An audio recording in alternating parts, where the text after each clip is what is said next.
कभी सोचा है कि हर साल 22 अप्रैल को मनाया जाने वाला अर्थ डे यानी पृथ्वी दिवस असल में एक बहुत बड़ी भयानक तबाही के बाद शुरू हुआ था? जी हाँ, ये सिर्फ कैलेंडर की एक तारीख नहीं है, बल्कि एक बहुत बड़े आंदोलन का प्रतीक है। इसका एक जबरदस्त इतिहास है और आज के समय में इसका एक बहुत जरूरी मिशन भी है। चलिए, आज इसी की कहानी को जरा समझते हैं। तो सवाल ये उठता है कि 22 अप्रैल की तारीख में आखिर ऐसा है क्या खास? ये क्यों नहीं है कैलेंडर की कोई और आम तारीख? आइए जानते हैं कि कैसे इस एक दिन ने पूरी दुनिया में पर्यावरण के बारे में हमारी सोच को हमेशा हमेशा के लिए बदल दिया। आज के दौर में पृथ्वी दिवस कितना जरूरी है, ये समझने के लिए सीधे 2026 की थीम पर आते हैं। थीम है आर पावर आर प्लैनेट, मतलब हमारी शक्ति हमारा ग्रह।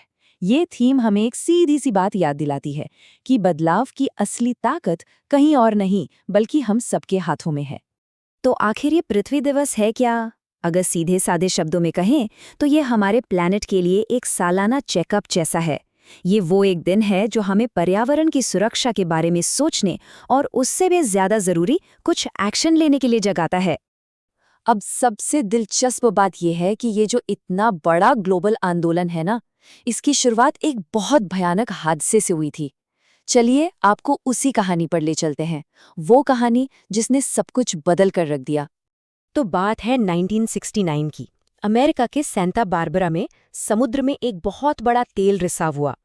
इस घटना ने लोगों में इतना गुस्सा भर दिया कि ठीक अगले साल 22 अप्रैल 1970 को पहले पृथ्वी दिवस का आयोजन किया गया। और इसका असर देखिए, इतना गहरा था कि उसी साल अमेरिकी सरकार को एनवायरमेंटल प्रोटेक्शन एजेंसी यानी EPA बनानी पड़ी। 3 मिलियन गैलन तेल, जरा सोचिए ये कितना ज्यादा होगा। ये इतना था कि इससे ओलंपिक साइज के लगभग 4.5 स्विमिंग पूल भर जाते। इस भयानक रिसाव ने समुद्र और उसके पूरे इकोसिस्टम को तहस-नहस कर दिया था। लेकिन इसी तबाही ने एक बहुत शक्तिशाली आंदोलन को जन्म भी दिया। तो हर बड़े आंदोलन के पीछे कुछ लोग होते हैं ना। यहाँ 2 नाम बहुत अहम हैं। पहले थे सेनेटर गैलॉर्ड नेल्सन, जिन्होंने पॉलिटिकल लेवल पर पर्यावरण के विनाश के खिलाफ आवाज उठाई, और दूसरे थे डेनिस हेज, वो एक्टिविस्ट जिन्होंने पहले पृथ्वी दिवस के देशव्यापी आयोजन को कामयाब बनाया। और देखिए, पहला पृथ्वी दिवस सिर्फ एक दिन का विरोध प्रदर्शन होकर नहीं रह गया।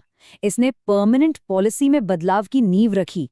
लोगों का गुस्सा और उनकी जागरूकता सड़कों से निकलकर सीधे कानून की किताबों तक पहुंच गई। ये बदलाव कैसे हुआ, इसे 3 स्टेप्स में समझ सकते हैं। पहला, लाखों लाख लोग रैलियों के लिए सड़कों पर उतर आए। दूसरा, सरकार पर ऐसा दबाव बना कि उसे पर्यावरण की सुरक्षा के लिए EPA बनानी पड़ी। और तीसरा, इसी एजेंसी के जरिए क्लीन एयर एक्ट और क्लीन वाटर एक्ट जैसे ऐतिहासिक कानून बने। तो जो चिंगारी अमेरिका में लगी थी ना, वो जल्द ही पूरी दुनिया में एक आग की तरह फैल गई। चलिए देखते हैं कि कैसे ये एक देश से निकलकर एक ग्लोबल मूवमेंट बन गया। शुरुआत में यानी 1970 में ये कहानी सिर्फ एक देश की थी, अमेरिका की। एक शुरुआत थी, लेकिन क्या दमदार शुरुआत थी। लेकिन फिर देखिए क्या हुआ। सिर्फ 2 दशकों में, मतलब 1990 तक, ये आंदोलन 141 देशों तक फैल चुका था और इससे करीब 20 करोड़ लोग जुड़ गए थे। ये वाकई एक जबरदस्त छलांग थी। और आज की तारीख में, आज पृथ्वी दिवस दुनिया के लगभग हर कोने, करीब 193 देशों में मनाया जाता है। ये अब सिर्फ एक विरोध नहीं, बल्कि हमारे प्लैनेट के भविष्य के लिए काम करने वाला दुनिया का सबसे बड़ा नागरिक आंदोलन बन चुका है। तो चलिए अब लौटते हैं आज के दौर में और बात करते हैं 2026 की थीम की, हमारी शक्ति हमारा ग्रह। देखते हैं कि आज के समय में इस मिशन का मतलब क्या है। इस थीम का मतलब बहुत सीधा और साफ है कि हम सब मिलकर अपनी ताकत का इस्तेमाल करें ताकि सभी के लिए एक टिकाऊ भविष्य की तरफ तेजी से और सही तरीके से बढ़ सकें। मतलब ये हम सबकी मिलीजुली जिम्मेदारी पर जोर देता है।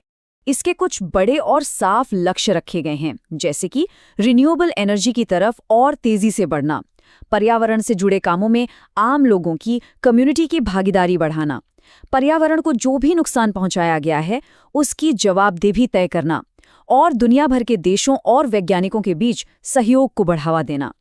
और सबसे खास बात पता है क्या है? इसकी सोच। ये मानता है कि असली तरक्की सिर्फ सरकारों के भरोसे नहीं होगी। ये तो हर इंसान, हर समुदाय और हर काम करने वाले के रोज के एक्शन पर निर्भर करती है।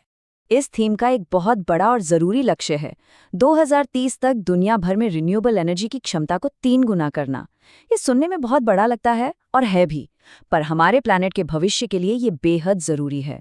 तो आखिर में ये सवाल हम सबके सामने आकर खड़ा हो जाता है। जब बात हमारी ग्रह की आती है, तो हम अपनी शक्ति का इस्तेमाल कैसे करेंगे? ये सोचने वाली बात है ना?